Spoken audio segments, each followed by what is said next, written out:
हुशार होऊ द्या, आई समोर अवकातीत येते का? कुणी आई समोर जाऊन म्हणतं का, मातोश्री आम्ही अंबाजोगाई नगरीतून आलेलो आहोत, आमच्या भोजनाच्या व्यवस्थेचं काय झालं? मातोश्री आपल्या हस्तकमलांनी आज काय भोजनाचा बेत केला आहे? म्हणते गपाय बाड्या गदस गिळाय. तिथं नाही काय, तिथं आपलं जसं आहे तसं. मग मला तुम्हाला काय सांगायचंय, जसे आहात तसे. हा, पण एक गोष्ट आहे, 3 गोष्टीत आयुष्य जगायचं. जशास तसं, जिथल्या तिथं, आणि जवाची तवा. कळतंय ना? जशास, जवाची आणि जिथल्या. एकदा काय झालं, एकदा एका शहरातल्या कॉलेजचे प्राचार्य आले गावाकडं आले गावाकडं, आणि त्यांचा पडला मुक्काम. आणि सकाळी माहिती आपल्याला गावाकडं काय असते ते. सकाळी सकाळी त्यांना जायचं होतं, तेव्हा काय भारत सरकारचं स्वच्छ भारत अभियान आणखीन आलं नव्हतं. ते म्हणे मला जायचंय. शेतकऱ्याचं घर होतं, शेतकरी म्हणला ओके. शेतकऱ्यानं सामुग्री आणून दिली जायची, आपल्याला माहिती आहे, एंड्रेल. ते घेऊन हे निघाले साहेब. आता ह्यांना हे माहित नाही आपण गावात आहे. ह्यांच्या डोक्यात काय, मी प्राचार्य आहे, मी एका महाविद्यालयाचा प्राचार्य आहे, तेही एका शहरातल्या नामवंत महाविद्यालयाचा प्राचार्य आहे. ते गेले, आणि जसे गेले तसे जाता जाता महिला वर्ग होता. ते महिला वर्ग, ह्यांना सवय, बसले लोक उठले की आपलं सिट डाऊन म्हणायचं. हे वर्गात गेले की सगळे उठून स्टँड अप व्हायचे, सिट डाऊन. त्यात एक गावातली म्हातारी होती, ती म्हणे काय म्हणला गा? ती म्हणे बस म्हणला. असा मारला तुम्हाला सांगतो. जे गेलं ते आणखीन वापस आलं. जिथल्या माणसानं जवाची तवा असावं. एका पोराचं लग्न जमलं आणि त्याला बसच भेटली नाही यायला, आणि ते म्हणलं एवढ्या वेळेस भागून घ्या, पुढच्या वेळेला मी येतो. जमतंय का? अरे तू ये, तुझ्याशिवाय होणार. जेव्हा तू येशील तवा, आणि जशास तसं. ते म्हणताल जशास तसं कसं? एका श्रीमंत बापाच्या पोरानं आपल्या बापापाशी विनंती केली की पप्पा मला असं वाद्य आणून द्या जे वाद्य जगात कुणीच वाजवलं नाही. आणि वडिलांना एक सांगणे, पालकांना एक सांगणे, आपल्या पोरांचा तेवढाच लाड करा जेवढा लाड चांगला आहे. काही गोष्टीचा लाड करायचा नाही. त्या पोरानं विनंती केली, पप्पा मला असं वाद्य आणून द्या जे वाद्य आतापर्यंत जगात कुणीच वाजवलं नाही. आमचा बळीराम भाऊ आलाय समोर बसलाय, संगीतकार. आता असं वाद्यच नाही ना जगात, ज्यानं कुणी बनवलं ते एकदा वाजवून बघणारच आहे. हे लय फिरलं, सगळे जग फिरलं, जगात फिरून आलं, पण त्याला काही ते वाद्य सापडलंच नाही. त्यानं वाद्य आणलं की पोरगा म्हणायचं बघा ह्याची हिस्ट्री गुगलला टाकली मी, की सगळ्यात अगोदर येणं वाजवलंय. मृदंग आणला, हा मृदंग तर देवादी देवतांच्या काळापासून वाजत आलाय. ढोलकी, ढोलकी तर तमाशात घरोघरी आहे. सगळं त्याला वाद्य वाजवून झालेले. ते म्हणे वाद्य तुम्ही असं आणलंच नाही. हा बिचारा निघाला, चलत चलत चलत निघाला गाडी घेऊन. एक घाट लागला, त्याने विचार केला थोडा वेळ बसू, पाणी पिऊ, आणि घाट पार नंतर करू. तिथून एक मेंढपाळ जाऊ लागला. मेंढपाळ शेळ्या राखणारा, हे मोठीलट पगडी, कानात बाळ्या, वाळे वाळे पायात, हे घुंगडी, धिप्पाड देह, हातात काठी, हर्र हर्र छिर. ते निघालेलं, आणि त्यानं बघितलं एक श्रीमंत माणूस सूटबूट घातलेला, चांगली मोठी 15-20 लाखाची गाडी उभी आहे.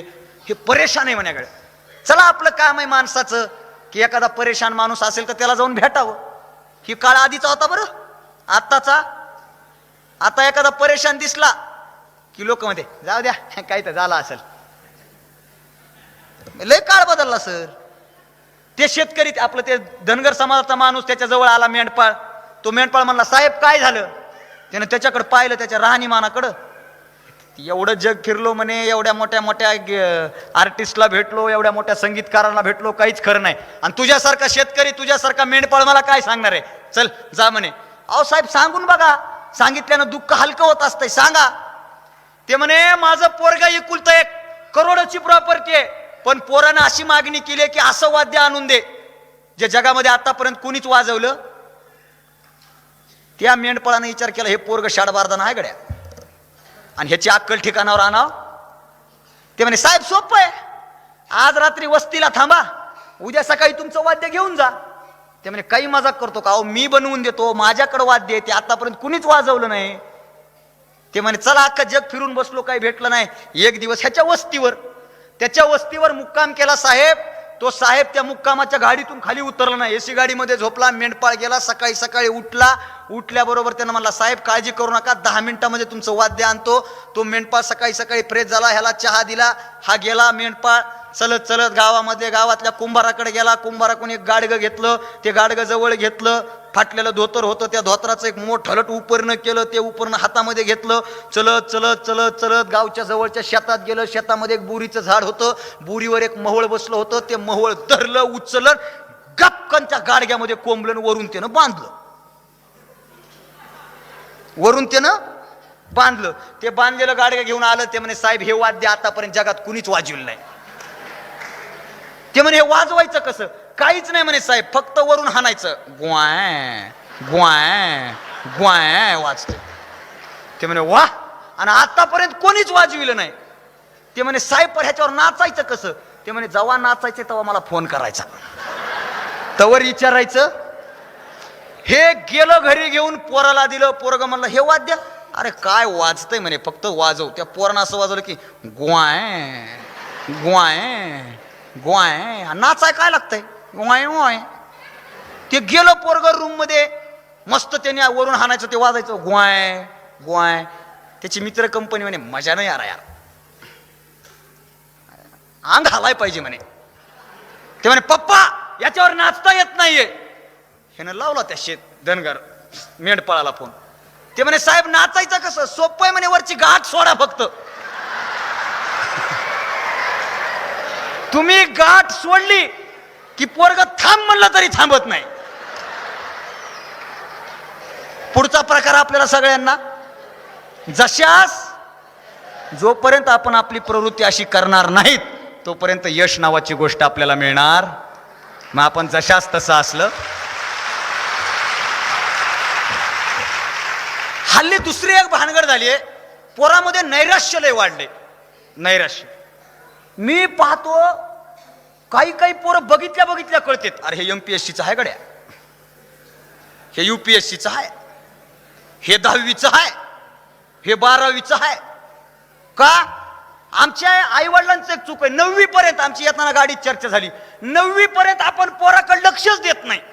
पोरग 10वीला आलो, लय महत्वाचं वर्ष आहे, लय महत्वाचं वर्ष आहे, लय महत्वाचं वर्ष आहे, उठावं लागतंय, अभ्यास करावं लागतंय, उठावं लागतंय, अभ्यास करावं.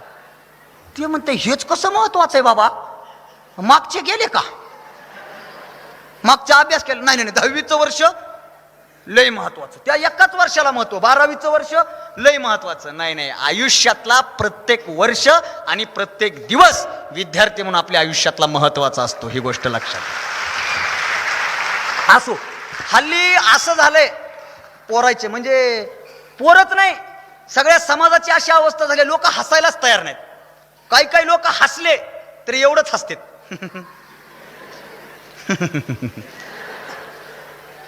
आणि दुःख जरी झालं तरी आमचं दुःख एवढंच आहे. नाही भाऊ, अरे असं मोकळं हसता आलं पाहिजे. काय होईल, एखादा म्हणाल भिताड पडल्याने हसतो, म्हणू दे ना, पण हसणं दाबायचं. काही लोक उग